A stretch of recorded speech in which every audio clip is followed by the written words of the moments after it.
Fineurs et fineuses, salam alaikum. Aujourd'hui, comme promis, je vais m'attaquer à un sujet très très sensible, un sujet très important. Ça concerne le halal et le haram, l'interdit et ce qui n'est pas interdit. Parce que l'une des plus grandes formes d'association que Allah n'aime pas, c'est rendre illicite ce que Allah a rendu licite. C'est-à-dire, Allah nous a donné, nous a dit manger, buvez toutes choses. C'est les hommes qui ont rendu les choses licites. Les juifs, les chrétiens, les musulmans, on s'interdit ce que Allah nous interdit pas en fait. Bon, maintenant, je vais m'attaquer à un sujet très sensible, c'est ce qui concerne le hallouf, le khinzir, le cochon. Est-ce qu'il est halal ou il est haram? Moi, je ne peux pas vous donner la réponse. Moi, je vais juste avancer mes arguments et pour essayer de comprendre ensemble, est-ce que al-khinzir dans le Coran veut bien dire khinzir? Parce que vous avez bien vu que dans le Coran, il y a beaucoup de mots en arabe déjà qui ont été falsifiés, ensuite traduits, falsifiés en français. Par exemple, le mot daraba, je vous ai dit que ça ne veut pas dire frapper. Le mot... par exemple, yukshafu an saq, ça veut pas dire forcément rijl. Lorsque on découvrira les jambes, c'est comme ça qu'ils ont traduit. Ça veut pas dire ça. Il y a beaucoup de mots qui ont été falsifiés dans le Coran, qui ont été compris de travers.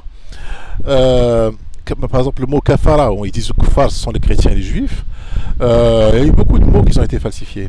Donc maintenant, du coup, on a un doute. Même la salat, elle a été falsifiée. Maintenant, on a un doute sur al-khinzir. Par exemple, Uhilla aussi, ça a été falsifié. Il te demande sur les pleines lunes. Il te pose des questions sur les pleines lunes. C'est pas les pleines lunes, c'est-à-dire sur l'appel, le réclame. Donc on va voir si le khinzir, c'est bien le khinzir, ou si le cochon veut bien dire cochon, ou ça veut dire autre chose. Alors on va aller dans Surat al-Ma'ida, que je ne me trompe pas, oui, Surat al-Ma'ida, verset 3. Allah dit أعوذ بالله من الشيطان الرجيم بسم الله الرحمن الرحيم حرمت عليكم الميتة والدم ولحم الخنزير وما أهل لغير الله به والمنخنقة والموقودة والمتردية والنطيحة إلى آخر الآية. Je le dis en français parce que je m'adresse à des auditeurs francophones. Allah dit vous sont interdits les bêtes trouvées mortes, le sang, la chair de porc, sur ce quoi on a invoqué un autre. Alors normalement c'est et sur ce quoi on a invoqué un autre nom que celui d'Allah. La bête étouffée, la bête assommée ou morte, une chute ou morte d'un corps, de cornes, et celui d'une bête.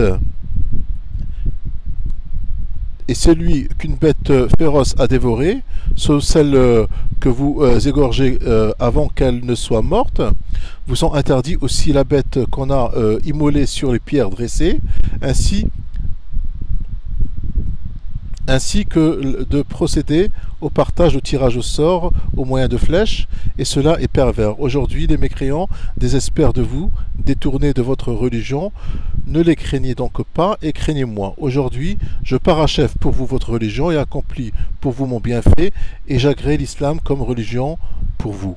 Et si quelqu'un est contraint par la faim, sans inclination vers le péché, alors Allah est pardonneur et miséricordieux.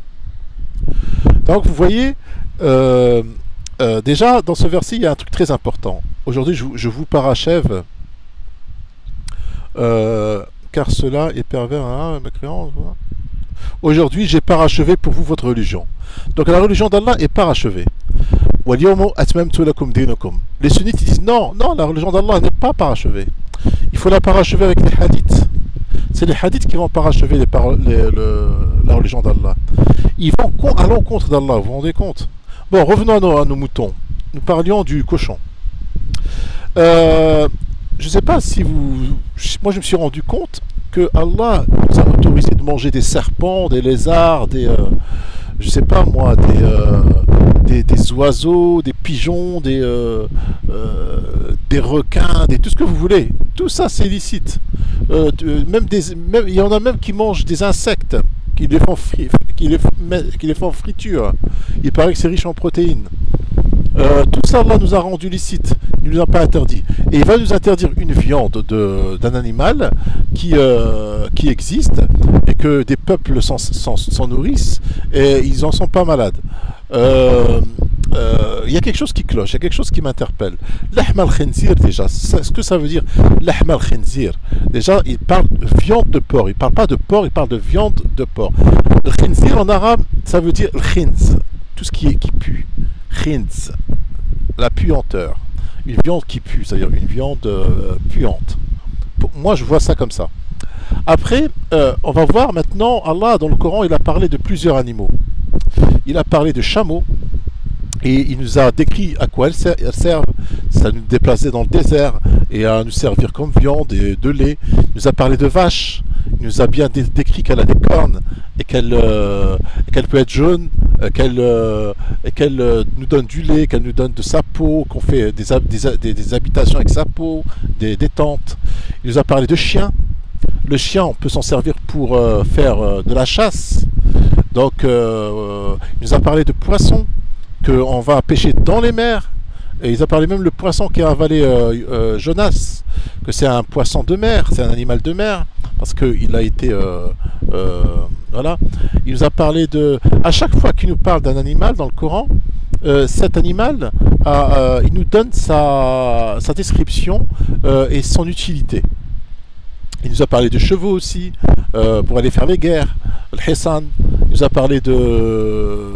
À chaque fois qu'il nous parle d'un animal, même le qirada, khasi'in, même les singes, il nous a parlé de singes parce qu'il a rendu un peuple de Banu Israël, une tribu de Banu Israël, il les a maudits et les a transformés en singes. Donc il a donné une description, khasi'in, abject. Donc on sait que abject, ça correspond à qirada, donc c'est un singe. Donc à chaque fois, sauf le porc. Sauf le porc. Mais il n'a donné aucune description de le porc. À quoi ça sert, qu'est-ce que c'est quoi comme animal, à quoi il ressemble, sauf le porc. Même ta'irat safat fi jawi sama, même les oiseaux, il nous a donné que c'est des choses qui volent dans le ciel. Safat, des oiseaux. Moi je vous ai dit, le Coran c'est une bibliothèque. Le Coran en lui seul, c'est une bibliothèque. C'est un... Comment dire, le Coran, c'est un dictionnaire, c'est une bibliothèque. Si tu cherches...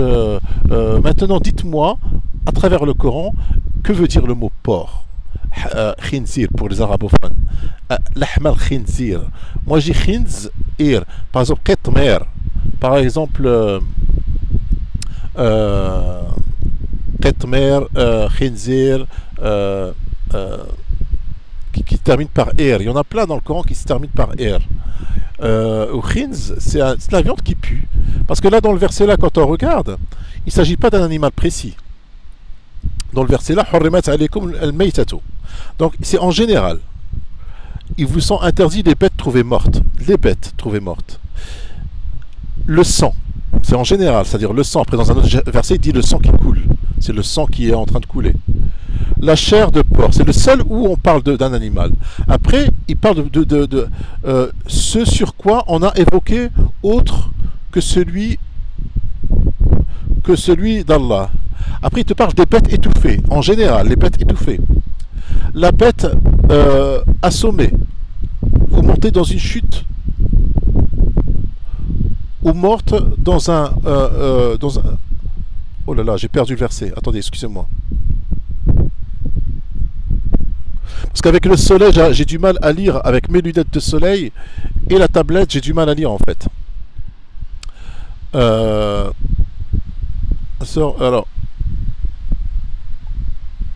au tirage au sort et au moyen de flèche.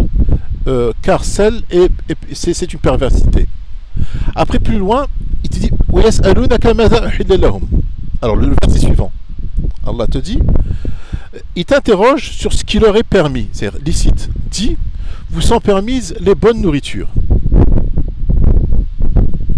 ainsi que ceux que capturent les carnassiers. Ah ben voilà, les carnassiers. Ah ben voilà, ça peut être des oiseaux qui volent, ça peut être... Bon, dans un autre verset, Mukallibin, c'est les chiens que vous avez dressés, les oiseaux que vous avez dressés. et